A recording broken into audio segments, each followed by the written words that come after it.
What's going on, everybody? Welcome to another episode of the Nomad Strength Show.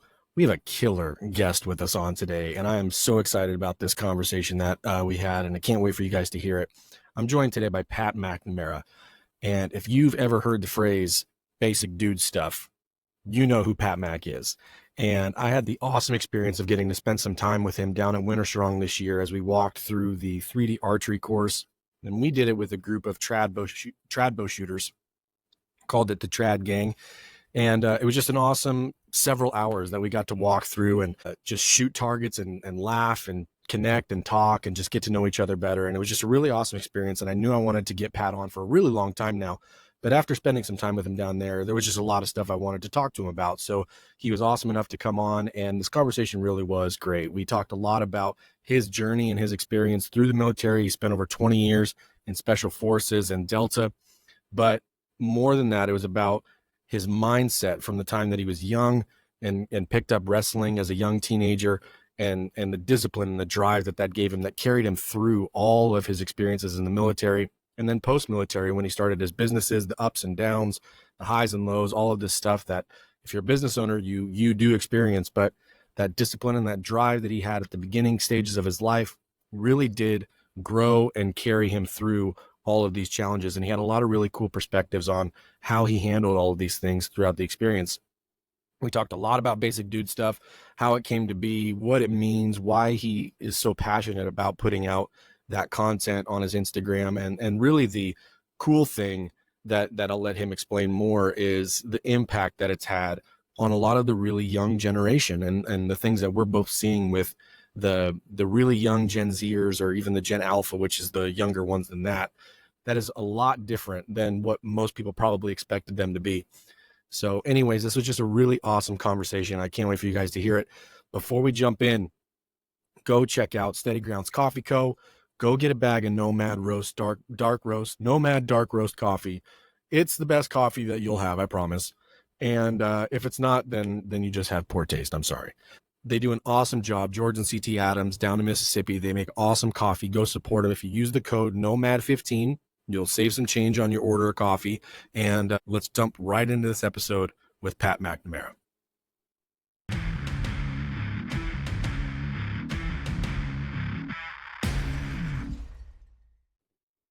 All right, everybody, welcome back to another episode of the Nomad Strength Show. Today, I'm joined by Pat McNamara, and Pat and I were part of the Trad Bow crew down at Winter Strong this year and did the walking the Trad Bow course on that first afternoon, which was the last 2 years we've done that has been probably one of my favorite moments of just that entire weekend, which is already awesome. But I knew I wanted to get Pat on to dive deeper into some stuff that we kind of talked a little bit about while we were down there. So thanks for making time, man. I'm pumped to talk to you today. Absolutely, Ross. Thank you for having me. Appreciate it.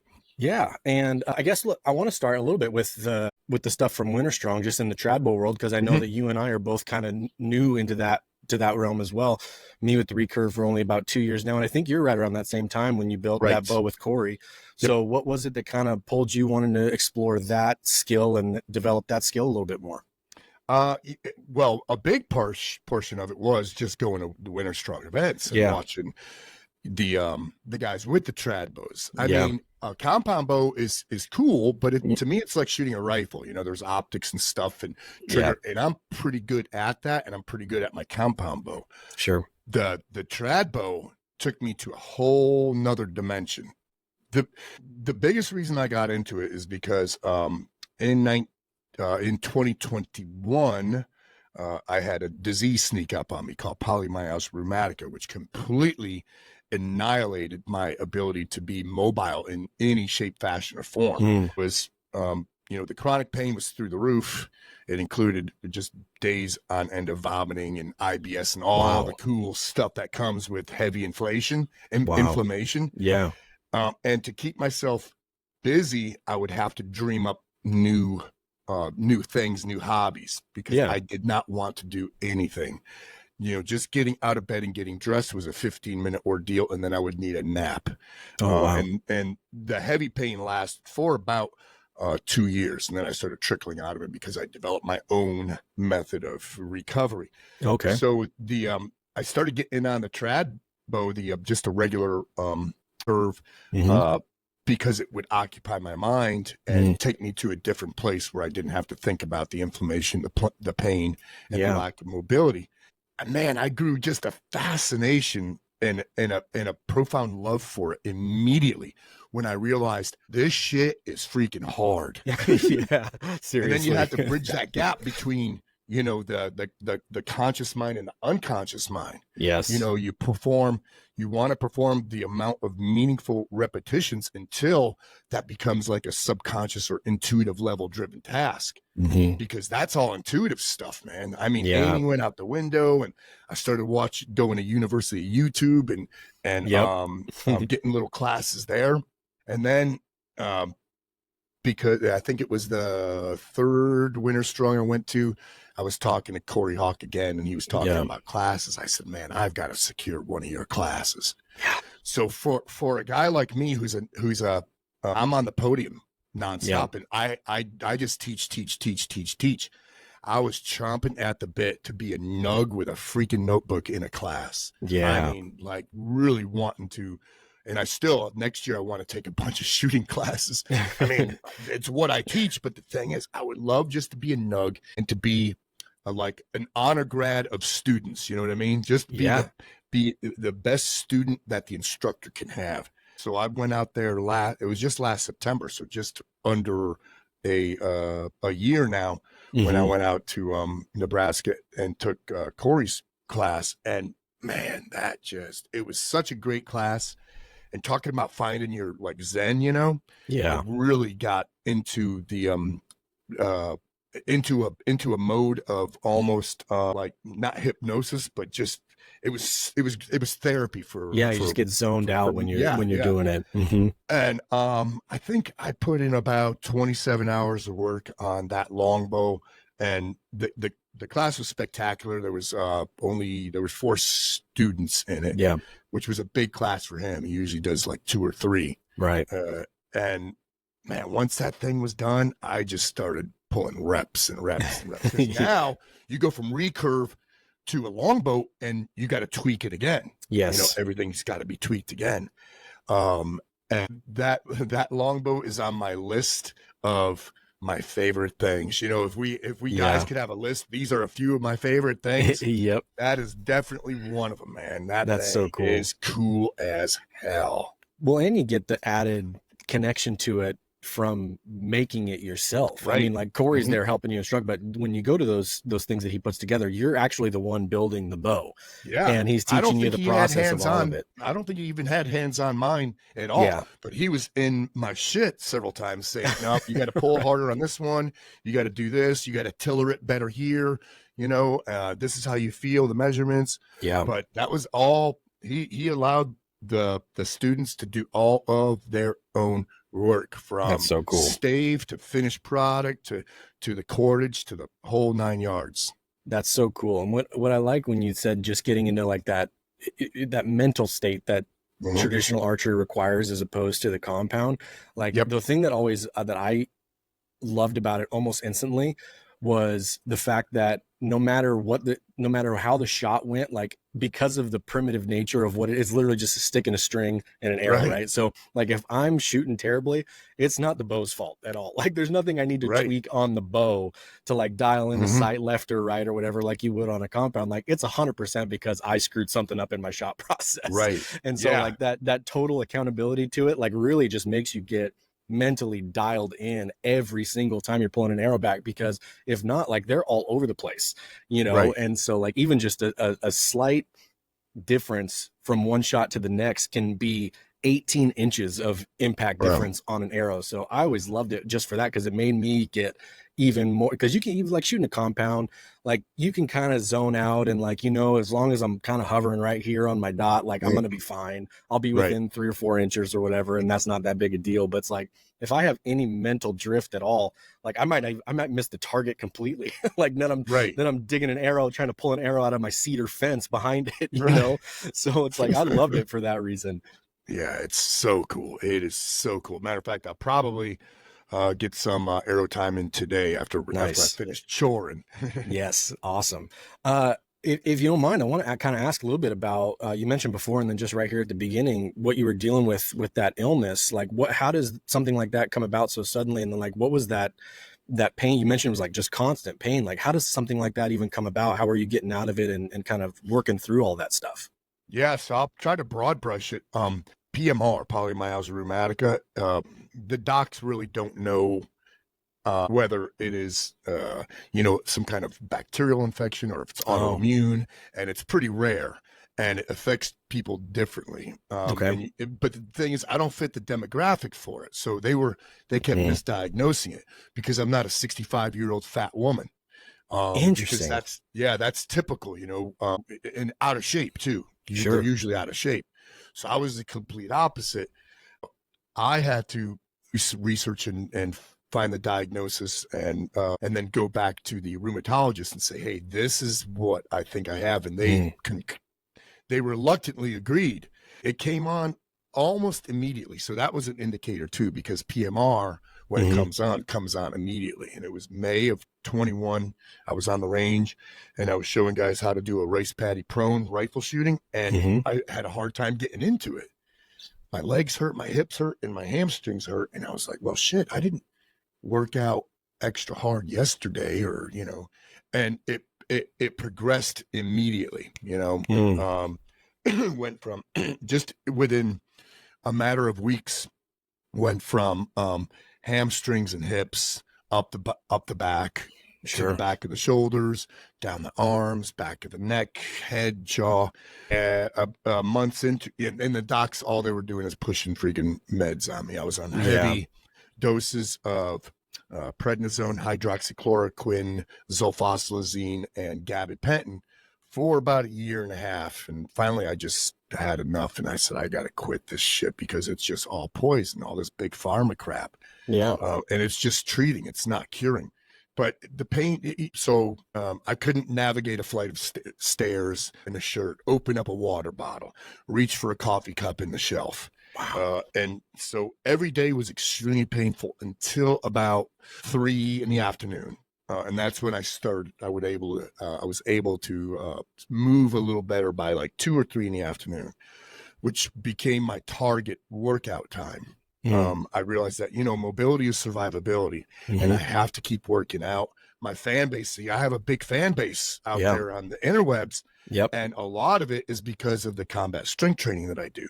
So I knew I had to keep pumping out videos to these guys, and I didn't want to make mention of the sickness at all because I didn't want a pity party. I did not want that. But if you go back in the archives and look at some of those workouts, I could see it. I mean, man, I was so weak. So I atrophied, my legs atrophied, my shoulders. I started getting a little pooch in the front, and I don't have that. I never do. Yeah.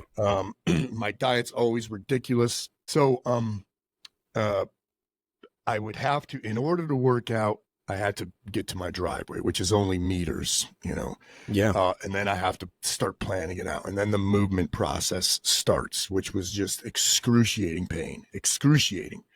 Was it like full body, or did you have sections that were more? Really? Wow. Yeah. But here, a good question on that. Every day I would tell my wife, it was breaking her heart seeing me like this, but every day was a new surprise. Every day. What's going to be worse today? Is it going to be shoulders? Is it going to be hands? Is it going to be legs, hips? Every day is a new surprise. Yeah. Every day it was total body, but the total body wasn't horrible. There was something that was horrible every day. And they just switched places. There was a mystery. There was no rhyme or reason. I started taking notes on it to see if I could figure anything out, like basically a journal. Yeah. This is how much I slept. This is how much water I drank. This is when and what I ate for breakfast, and this is where the pain is, those kind of things.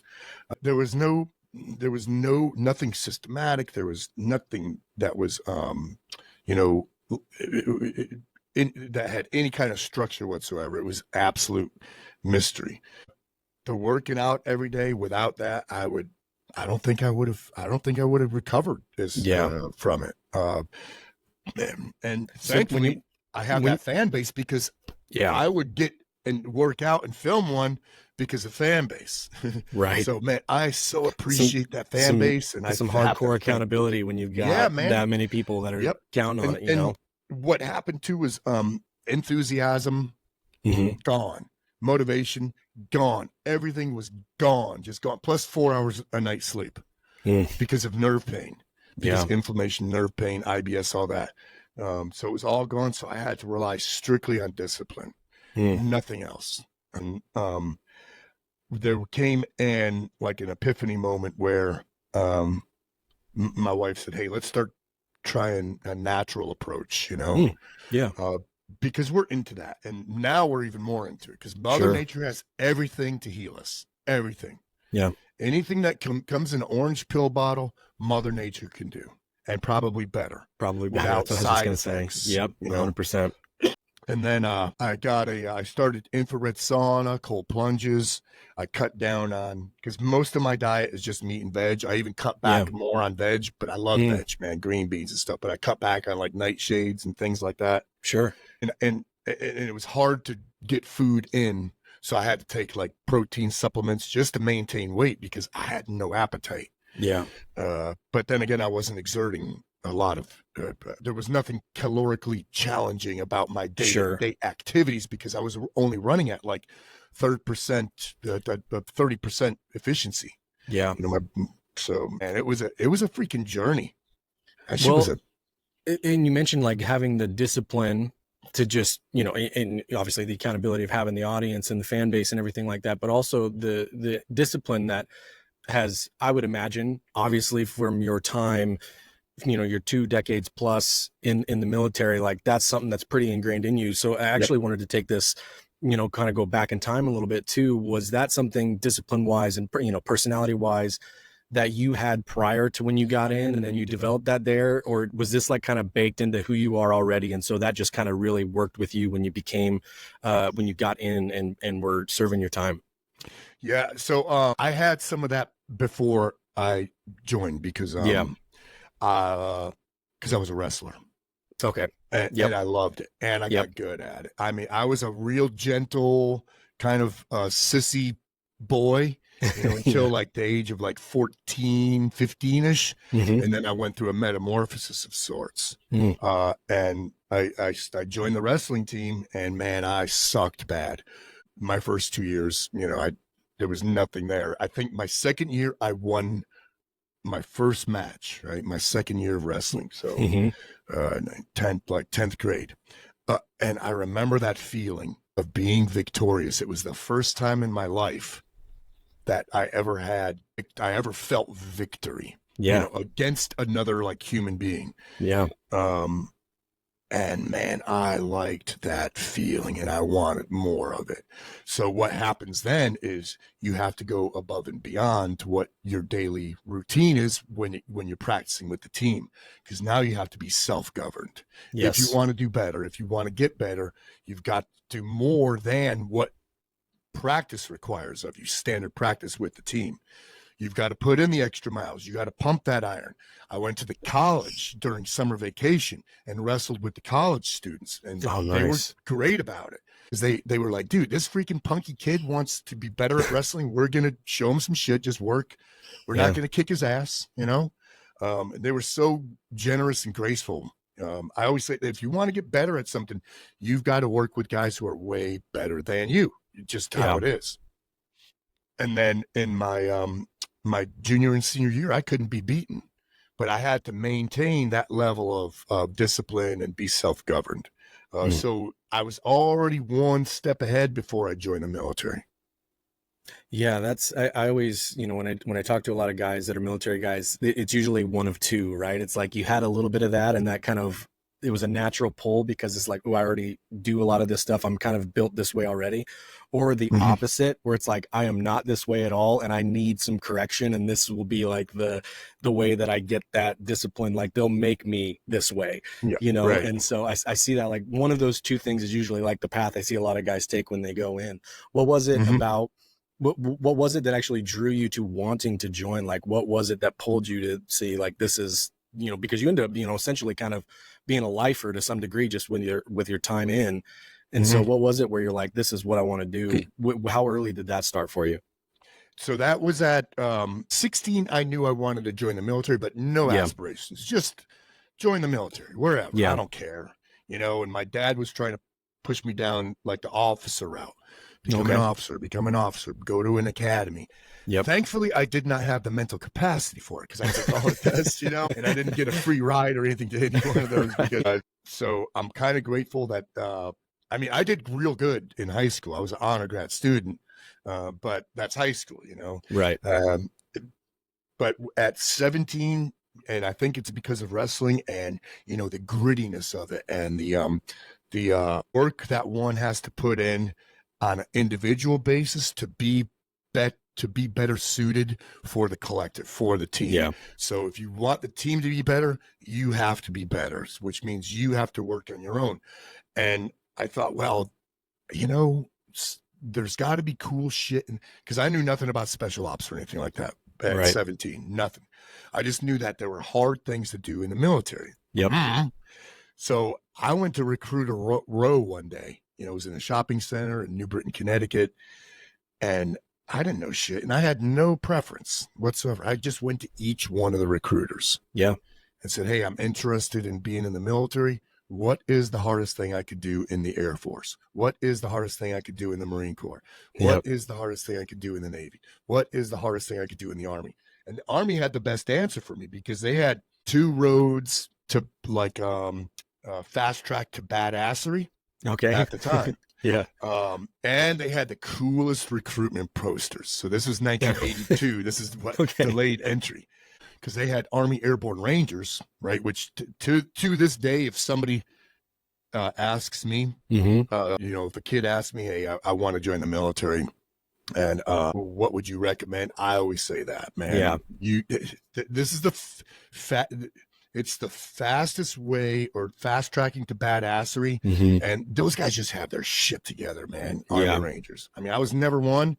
I went the other route. They had a deal at that time too, which was a special forces baby thing, because you have to be of a certain rank to go to special forces school. Okay. But at the time you did not have to.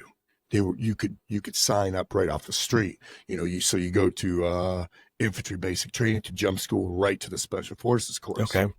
And so that's what I signed up for. And man, that shit sucked bad. more mentally than physically though. I was pretty equipped physically. Sure. Because when I started the SF course, it was on my 19th birthday. And physically I was able to hold my own pretty well. I didn't know shit about rucking and stuff like that. The guys coming from infantry units, Ranger battalions, they were good at rucking, man. And there was a lot of rucking in the SF course. But mentally, I didn't know shit. What do you know when you're 19 years old? You're dumber than a brick with a hole in it. Yeah. So I struggled, man, with the land nav course, with patrolling, with things like that, with the unconventional warfare studies, and I didn't know a freaking thing, man. But yeah, it worked out. Only because, in particular, because I had mentors, so older guys. Who took me under their wing. And the only reason they took me under their wing is because they saw work ethic. Yeah. I would volunteer for every shit detail that came down the pipe. Every freaking one. Instructor came out and said, hey, we have a detail. Before I even knew what it was, my hand was up in the air. Yeah. I didn't, I wasn't like, yeah, shit detail. Right. But I'm a private, man. Yeah. These E5s and E6s and E7s, they shouldn't have to volunteer. Yeah. But they all saw that. And at that time too, there were still Vietnam vets or Vietnam era dudes who were in my class. A lot of them, most of the leadership was Vietnam era guys. Yeah. Because it was only like 15 years prior to that, where they got they left Vietnam. Or fewer than that. Way fewer than that, 10 years. Sure. And being in that, I was just going to say, like, that time period in the 80s, I'm always fascinated to see the differences and just advancements in, relatively short amount of time. If you even think about everything that happened, advancement in technology and equipment and everything, even just post 9/11 on to now is insane. But shit. what was this? I mean, like those experiences you had the 80s and 90s pre 9/11, like when you compare those two kind of eras, like pre and post 9/11, what do you just look back and you're like, man, this would have been so much easier if we had some of this stuff like we've got right now, or like some of these other techniques and stuff. So it's funny because I don't even think about this much until you brought it up. But you know what era I was in? I was still in C ration. Right, so C rations and ponchos, no Gore-Tex yet. That's awesome. I was pre-Gore-Tex. That's awesome. And stuff like I reclassed. I was at 18 Bravo, which was Special Forces weapons. And when I got to first Special Forces group, I reclassed as a commo guy. So the Prick 70 and BB 542U batteries and G76 generators, that shit weighed so freaking much, man. And you had to work your ass off to make comms. Now it's a thing about this big, cell phone sized or smaller, and it's a SATCOM radio, you know. But there has been so many advances, you know. So not just on like things that could kill people, but all the admin stuff, you know, the pre-Gore-Tex, the C rations. I was Gen 1 MRE, and Gen 1 MRE sucked. I mean, they're great now, but Gen 1 MREs, they were horrible, man. Which is funny because you always hear, I mean, like you hear the guys that complain about them now still, and I'm like, I'm willing to bet that they were pretty bad not too long ago. Even I'll throw down an MRE now. That's like real food. Right. And I imagine even, you know, equipment and stuff aside, even just from a, like, just tactically speaking, I mean, the way that units operated, just, you know, from a structural level, from an organizational level, like all of that stuff. I mean, I don't know, I guess you could say we're assuming advancements would mean improvements, but you know, maybe there's some things that operated better before a lot of this stuff came out. I'm not sure, but like, did you see even tactically a lot of those changes that were well improved throughout your time as you were getting farther along? Well, interestingly enough, you know, tactics are tactics, right? They're malleable, but they still work. So Army, the Ranger Handbook in the 50s is still the Ranger Handbook in 2024. That's awesome. Because tactics remain the same. Now, techniques, tactics, and procedures, right? So TTPs, those are like SOPs with a shelf life, and those change. They're malleable. There was one other thing. There was a different focus. So 80s, you know, it was Cold War, right? So it was still peacetime Army. Where post 9/11, the sense of urgency, things, the focus became a lot different. You know, how just the focus and the escalated sense of urgency to be better at stuff, because this is real now. You know, it's not peacetime Army. Thankfully, the time where I was in at the unit, there was always stuff to do, you know, so whether it was peacetime or not, there was always stuff to do. But yeah, the 80s for me were, especially in just a white, you know, like vanilla Special Forces, was real cool, but there wasn't a lot of focus. You know, we didn't have an enemy, you know, to train for. It was the Soviet Union. And then I got to play with that too, because I got I landed a couple Cold War jobs over in the Soviet bloc. So I was active there as well. One of them I was eyeing on the Soviet Army in former Soviet East Germany, which was really cool. I mean, you say that and it just sounds awesome. I mean, that sounds like every awesome 80s movie I've ever heard of. Right. And then you went from there and you did some time with Delta, you said. What is that transition from what you were doing into that? Like, how much difference from a training perspective, from like, and correct me if I'm wrong, but mine, from what I've understood about Delta, is you operate a little bit more smaller units, or even alone a lot, you know, and so going from like just those changes, how did you navigate going into that portion of it, and then through that part of your career? You know, it was an easy transition, because you entered a world of like, holy shit, this is the big leagues now. I mean, it hits you so fast. It's like, I thought I was big league before. Interesting. Now I'm in the big leagues, and my status in the world of special ops just went down several notches. You know, where I was like, And in other special ops units, I was like a top tier guy, Sure. top performer. I get to Delta, and welcome to the world of you being a mediocre motherfucker. You know, really, you're average. Yeah, You're right. average here now. And I'm like, oh my God, time to keep your freaking mouth shut, your ears open, and Yeah. just snap link into somebody. And because you're along for the ride for a long time. Sure. And just the level of professionalism there too, man. I mean, the culture, you know, it's like, this is a culture that, you know, that was established immediately. So Yeah. cultures are funny, you know, because some units, some departments, law enforcement stuff have great cultures. Others start rocky, and it's hard to, you know, to build that solid culture. And others have a good culture, but then have a massive snafu, you know, an amalgamation of shit that goes wrong. And then their culture and how people know them goes right down the freaking toilet.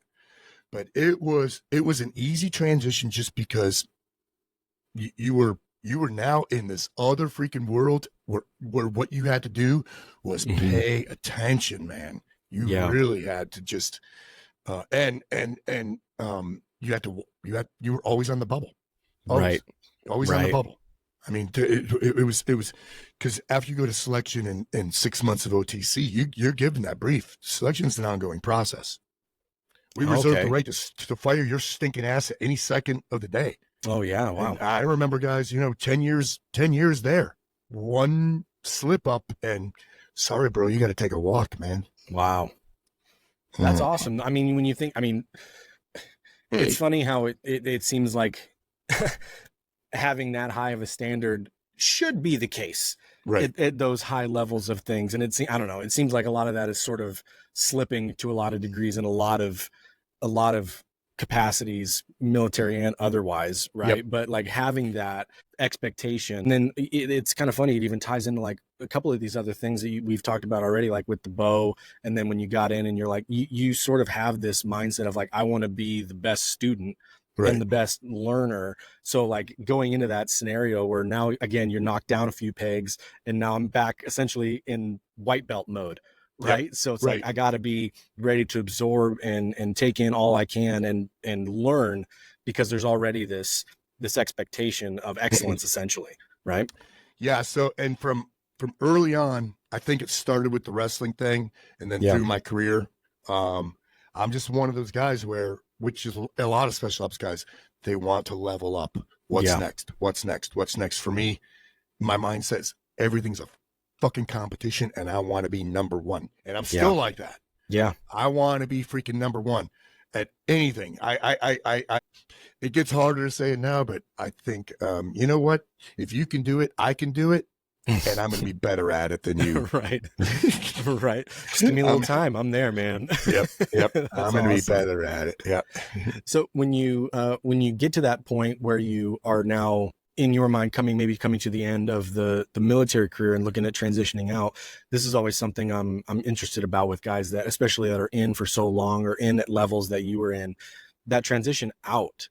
How was that period for you? Did you feel like you had stuff, you know, set up and you were kind of maybe preparing for it a little bit ahead of time? Or was it just like one day, I got to figure out what I have to do with the rest of my life again? That one came to fruition later. Because initially I had no plan. I got hired before I retired. And you know what I did, which is a big mistake? I picked that low-hanging fruit. Yep. Because it's like, oh, this is an easy transition. So I worked for a corporation that was training guys. Okay. And they wanted me to be one of the trainers for like military units and things like that. So it was a easy transition, but I realized that it wasn't my thing. I had no ownership. This wasn't something that even though I was building it, it wasn't mine. Yeah. You know, it was like almost like freaking communism of sorts. You know, when you work for a corporation, you're working for the man. Right. You know, you're not building anything. You might be building something, but it's not for you. It's for the corporation. And it got, I just found myself accepting mediocrity, you know, because it was like a 9 to 5 type of thing. Gotcha. My motivation started waning again. And thankfully the worst thing happened to me in 2010. And that was, they laid me off. Oh, Now you're scared shitless. yeah. You know, so the myriad of emotions. See, so 22 years in the military, you don't think about job security. Now you're Right. working for a corporation that does military contracts or government contracts. You're not thinking about job security. These are all retired military guys working for this corporation. So it's not even on the radar, job security. And then out of the blue, you don't have a job anymore. Five of us all on the same day. It was a money thing for this corporation. Mm-hmm. Now it's terror, right? It's fear. It's trepidation, because I have bills, I have a family, I have kids. Mm-hmm. What the fuck am I going to do? Mm-hmm. And then you go into the next emotion for you is anger, rage. And then it levels out and you harness that rage and you turn it into focus. So I started building my own corporation. Before that, hold up. Despair. That was another one. That was another emotion. So I started calling buddies of mine who retired and were doing their own thing. And each one of them said the same thing. I called 3 power hitters. We all know their names. Right? They're names that you know, that everybody knows, industry dudes that are power hitters. And they all said the same thing. Yes, I can get work for you, but do it on your own, bro. Just build it yourself. And I thought, build it myself. This is what I wanted to do. You know, this is this was my bitch before. Yep. It's communism. I'm working, but I'm working for the man. Right. I don't own it. So I started building it. You know, I think that corporation gave me like 2 weeks. Okay. And I used their office time, their dime, their computer, built it myself. And it was in June of 2010, August. But in a couple weeks, I had a full calendar for the rest of the year, starting in August. Was it doing basically the same type of work that you were doing for that corporation? And it also proved a point that I was trying to make to the corporation. Yeah. The corporation was saying, just hire more trainers. Anybody from the unit's good. I said, no, man, in order to be a trainer, you need to be the right person who's going to say the right thing to the right person at the right time. Right. Your message has to be short, clear, concise. It's got to be palatable to the intended recipient. And they didn't get that. So once I got laid off, people were calling the corporation for training. And the corporation was saying, absolutely, we have all these trainers. And they were saying, no, we want Pat Mac. Yeah. And they were like, no, we have these guys. No, we want Pat Mac. Because I became a product now. Right. You know, it's branding. You become that product. So they pinged me directly. I'm talking power, you know, service, State Department, Border Patrol, the 2nd Airborne Division, the Marine Corps, you know, all these freaking dudes were calling me, which was like, holy shit, man. Now you went from, you know, your mediocre, the mill 9 to 5 to full bore immediately. No stop, no break. Every minute of every day. Dude, I mean, just running hard. Yeah. Planes, trains, automobiles, dragging your freaking shit to airports. And now it's a whole new journey. Because now you are on your own. There's nobody. There's nobody helping you. You are ODF out there flapping. Did you find, like, just personality wise? I mean, I can probably answer this, but I want to hear your thoughts on it, because it seems like just personality wise, you tend to operate or even thrive in that scenario where you are now the one who's got all the responsibility for something like that. Yep. Right. I love that. So like now you're literally on your own. There's no one else that can be, it's like the same thing with the recurve, man. Like there's no one else but me at fault for if something goes wrong. That's right. So it's like, I better get it dialed in. You know, that's a great analogy. You know, if we're going to be analogous, I love that. My career, when I went on my own, was kind of like a recurve bow, right? You fuck up, it's on you, bro. It's not that you need a sight adjustment or, you know, or that you jerk, you know, you jerk the trigger, or you freaking did something wrong. Yeah. And then I learned just a ton of hard lessons, because ebbs and flows, highs and absolute lows. Like 2013, for those of you listening who were in business for yourself and doing anything government, you know what I'm going to say. 2013 sequestration. The light switch went off. So I'm looking at my calendar. It's January 2013, and it's filled. All the heavy hitters, federal law enforcement, military. And then I think it was end of January, sequestration hit. So, and they all called me one after the light switch just went click, no work. And you go, oh shit, because I'm still new in this. So I'm still robbing Peter to pay Paul. So that was a big lesson learned. So no more government contracts after that. I guess, that's one of those, because I was only 21 in 2013.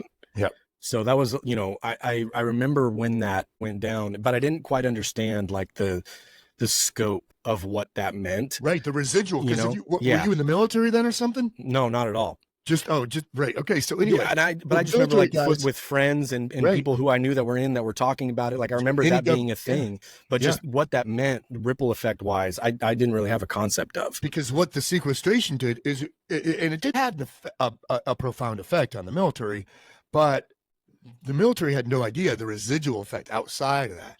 Right. Because what sequestration did was cut funding to travel and training.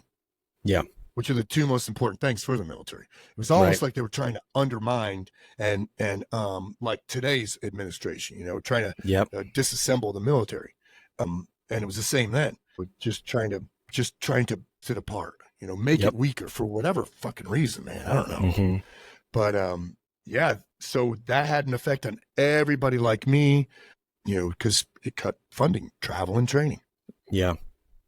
When did and I imagine it was probably a handful of years later, but when did the whole social media thing for you start to click? And not where it blew up, but more like where you went, this is the thing that I can make super valuable and use this as a tool. Like where were you, like what time frame was that? How did you approach it? And then you had that moment where you're like, yep, this is the thing. Right. So great question. I have the answer. So 2013 was my worst year and my best year.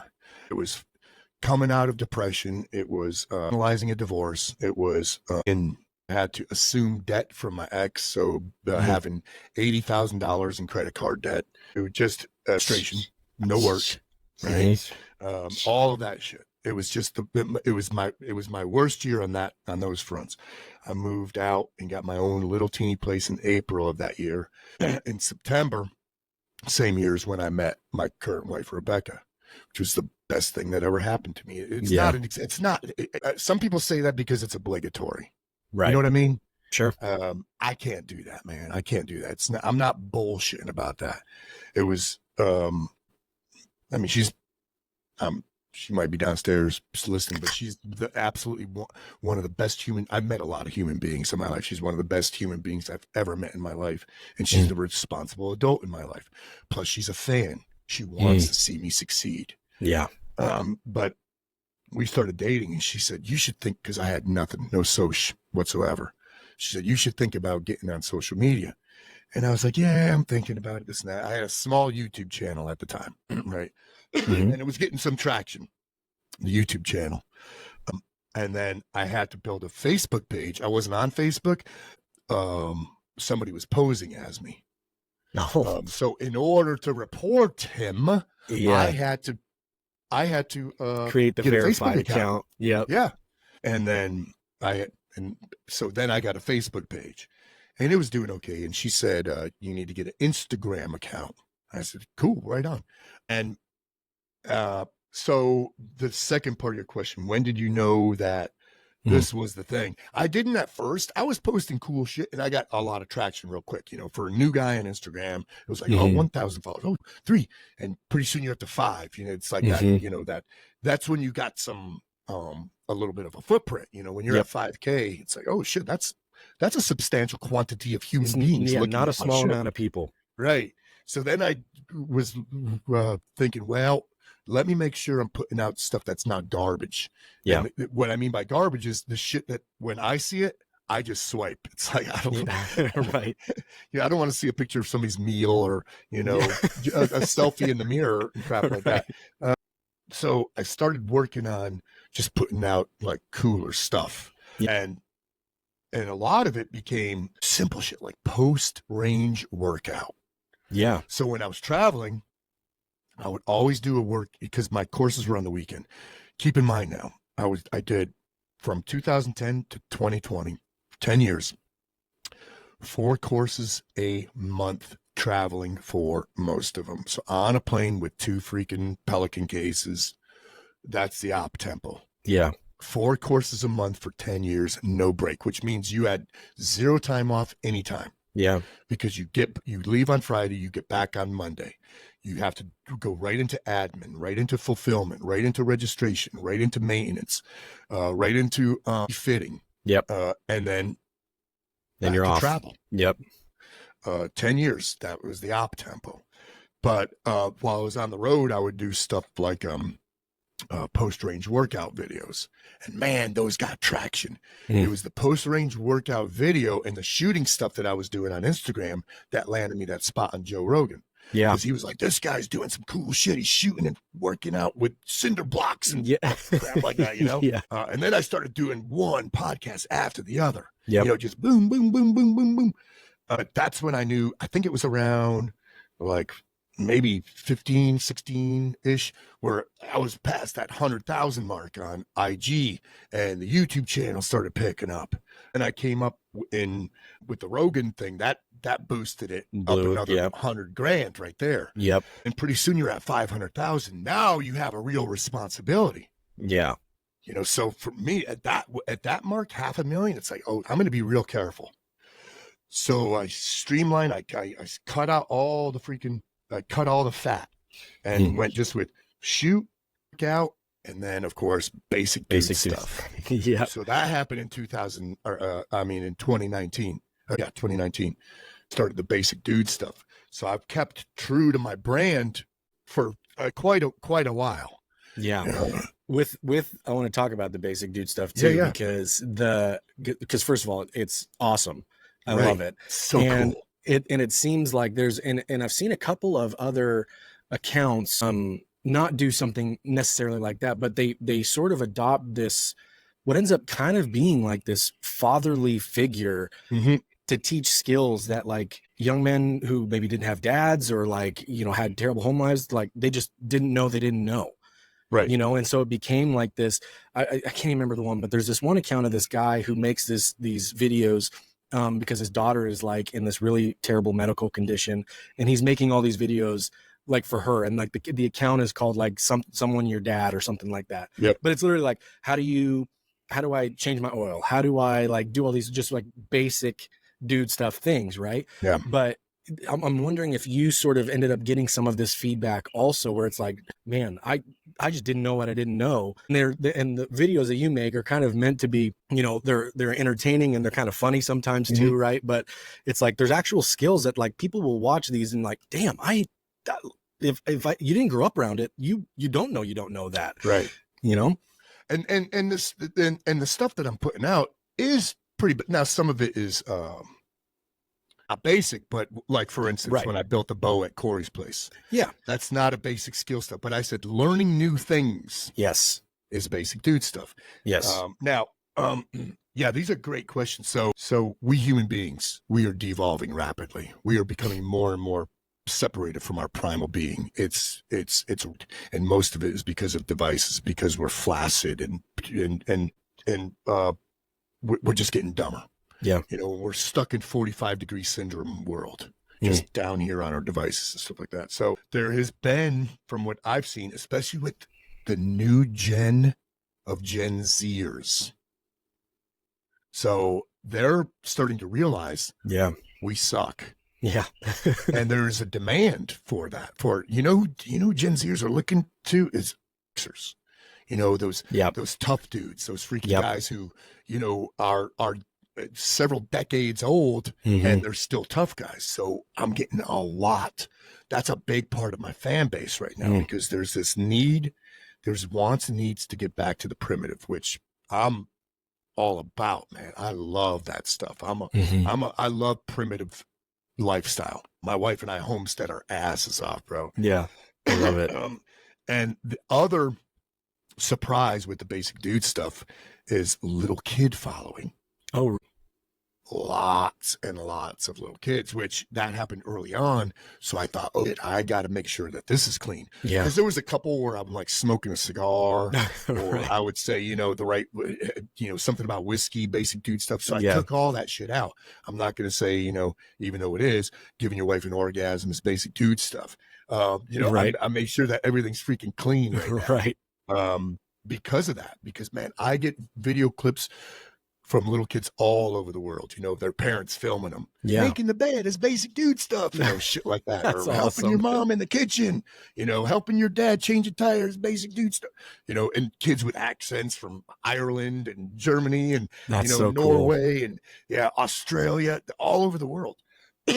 So I'm like, damn, man, I have back to that obligation. Yeah. You're at that mark, that 500K mark, that's when it hit me. That's a lot of people. Yeah. I got to make sure that not one of these douchebags who's putting out because there's enough of that out there. There's enough shrill and hate and negativity. I'm not going to be one of those guys. Even people in my industry or like military influencers, Sure. they get on and their message is just anger because right now what sells is fear, angry, stupid. That's what people want to see. Yeah. Scared, angry, stupid. So I'm going the opposite way, man. Open up your mind and go your own way. And I think people see that too. That's a big part of the comments I get is, dude, you're so different than all the other military influencers out there because you're doing this shit that you're not going, get up, get out, do push-ups, do better. You better be motivated. Screw that, man. I'm not motivated. Right. Discipline, but yeah. And that's the difference, I think, too, is there was a lot of, and I would imagine, and with a lot of the other military, I mean, the military influencer world is giant anymore. Right. But it seems like a lot of the ones that are big, with the exception of a few like yourself, sort of come from that, like millennial, my age generation that grew up with this stuff, or, at least it was around a lot younger than it was for you and your guys career. are still safe, man. You know? Yeah. Because you weren't born with it. Yes. You kind of trickled into it. You know what I mean? We were like the last, I mean, I'm 32. So it was like, I am the last like childhood to not have all this stuff, like I remember like just going out on my basketball court and playing until it was literally like I had to come in because it was 11 p.m. and I couldn't see the shot anymore. Like there was all that kind of stuff. And I remember thinking like, even just a couple of my friends who were just like 2 years younger than me, like had radically different experiences and connections to devices and stuff than even I had in just even a shorter time frame. So it seems like I've noticed the same thing too with these younger, even the younger Gen Zers, and I don't even know what the ones below that. I think they're called Alpha or something like. I don't know what the generation is called now. Yep. But they are like kind of, and that's the counterculture thing of teenagers, though, right? Like whatever becomes the norm, like the teenagers will buck against it, and then we've kind of lived in this upside down world for the last like 10 or 15 years, it seems. Yep. And now all the young kids are bucking against that, and it's kind of like they're kind of going back in time a little bit more than everybody kind of thought. That's what I'm seeing. It's kind of crazy, and it's encouraging to a degree too. Bones. Yeah, it's awesome. I love it. I mean, I hope that trend continues, bro. Where this new gen of Gen Zers is having that realization that they're just. I mean, they're a world outside of screens is so foreign to them that I think they're thinking, dude, I couldn't navigate my way around a screwdriver or a shovel. Anything. And put a stick shift in the car. I don't even know what that thing is, bro. They're realizing that stick shifts, man. I'm trying to make it my goal to just. I had a 2001. My first vehicle. I only had 2 vehicles in my life. I've had them each I had each for my current one for about 10 years. I had my other one for about 10 years before that. And my first one was a 2001 green Ford Ranger. like 5-speed manual, just like a little field work truck. Right. And I drove the hell out of that thing. Like by the time I had to get rid of it, it had just under 200,000 miles on it. And it just like, nice. And it was run hard. It was like it wasn't just like driving on streets and highways. Hard miles. It was hard miles, man. But I have not been able to find like that pickup again, because I sold it like to the dealer, and they had like, done their basic stuff on it, sold it to like another dairy farmer in the area, and got like 8 more years out of it. I'm like, damn, I should have just kept it. And like, I want to get like, my son has just turned 5 last week. And so I'm like thinking, dude, I just want to find one of these old pickups and just have it, because that's like what I want him to learn on. That's like, I just want to have it as like a little daily driver type thing. But like those types of skills, like just learning to drive a manual transmission, right? Like those kind of things, you can't, like, there's no substitute for those. And I think the reason for that is because there's no substitute for the process of learning the skill, right? Like we're so much of everything. It's like, if I want to know something, it takes me 2 seconds to know something. And I think it's one of my favorite quotes. And I can't remember. It's funny that I'm going to remember who it was. I actually think it was Pat Sajak, like Wheel of Fortune, right? Yep. And he was on an interview I was listening to one time, and he was talking about like Google and Siri and all these things. And he goes, we're at a time where we can find the answer to anything. Any question we have, we can find the answer to it, but we don't know anything. Right. You just have to, you just have to know how to find the answer. Like you don't actually know the thing.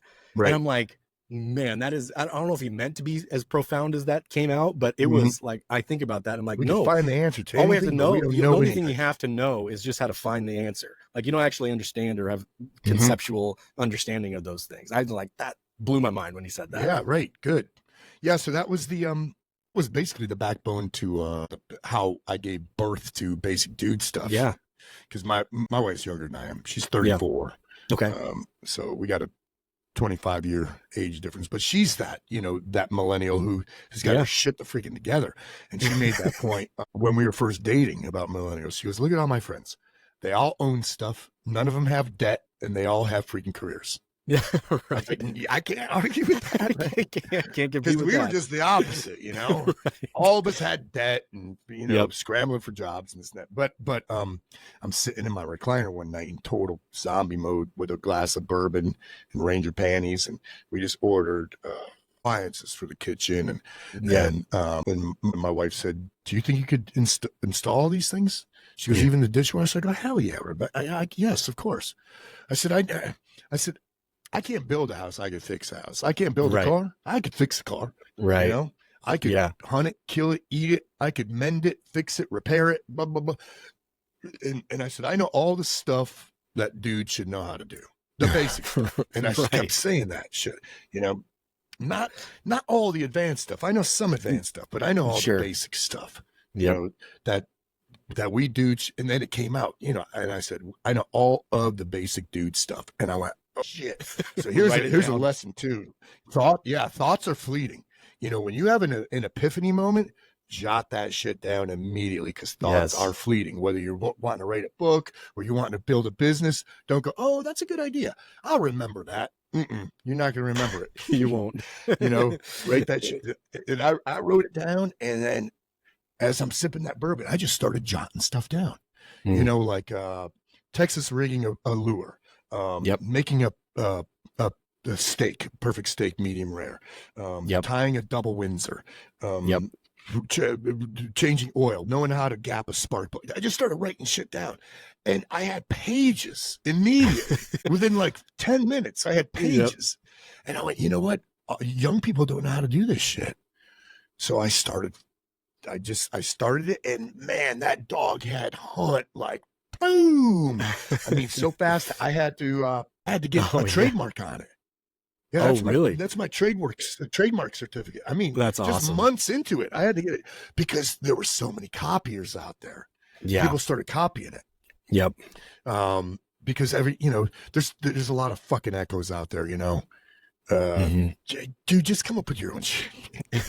Just come up with something on your own. That's awesome. I'm an idea guy. I like to think shit up and I like to act on stuff. So I have a million hobbies because I'm interested. I like to do things. I like to learn new stuff. That's why I built that bow and, go to events like Winter Strong, and I sit in on all those classes. Even if I know it, I'm going to sit in on those. Yes. I think it's very valuable to be interested, because if you're interested, you learn more, and now you are valuable and you are interesting. Yes. That's good. So dude, we should know stuff. And I'm just, from personality wise, I'm very much the same. Like there'll be, and my wife always just kind of teases me about it sometimes, because there'll just be like a couple of weeks where I just decide I'm going to learn this thing. I'm going to do this thing. Right. Like when I got into all the bows, like similar to you, like I just went down deep rabbit holes and all this stuff. But then also it was like, for a month, I went and got a bunch of like wood carving knives and decided I'm going to learn how to whittle stuff out of, out of like basswood, and like I just went down these like carving things, and like there's all these, but it's just like I share that sort of desire to just like, I want to learn how to do as many things, not necessarily like exceptionally, but it's like just, again, basic understanding of like all of these things, because even in just the random times, like, hey, does somebody know how to do this? We're like, actually, yeah, I do. And you, like you said, you just become more valuable in those scenarios. Right. Yep. Very cool. Very cool. Awesome, Pat. Well, dude, we're right at an hour, and so we'll wrap it up. I really appreciate you making time, man. I had fun chatting with you and catching up. And why don't you put out, your Instagram if people aren't following you already, and like your links for your courses, if those are even open for people to attend, if they're around, like where can people go and find all those things for you? Yeah, most everything. I've got a link tree on my IG account, which is TMAX Inc. TMACSINC. And that'll take you other places, Linktree courses. I'll put out my 2020 course schedule this August. So it'll sell out in 2 weeks. So just a little heads up for those listening on that.